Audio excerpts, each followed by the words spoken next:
নমস্কার, রারবান গার্ডেনিং চ্যানেলে আপনাদের স্বাগত।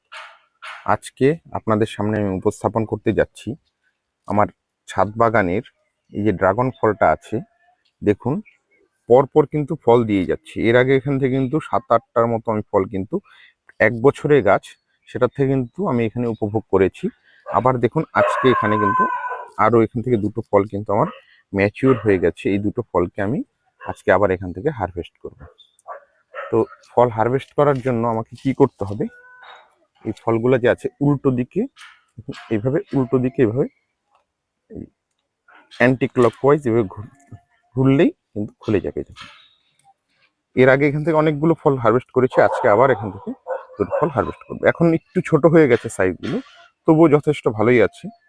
কিন্তু হচ্ছে এটা কিন্তু যখনই ওই যে জলগুলো বর্ষার আস্তে আস্তে পেতে শুরু করেছে, তখন থেকে কিন্তু ফলগুলো বারবার হওয়া শুরু করেছে। অনেক ফল দিয়েছে, কিন্তু মোটামুটি 1 বছরের গাছে এখান থেকে 10-12টা ফল আমি পেয়েছি। যাই হোক, আপনারাও এভাবে ছাদের মধ্যে কিন্তু ফল হারভেস্ট করে খেতে পারবেন।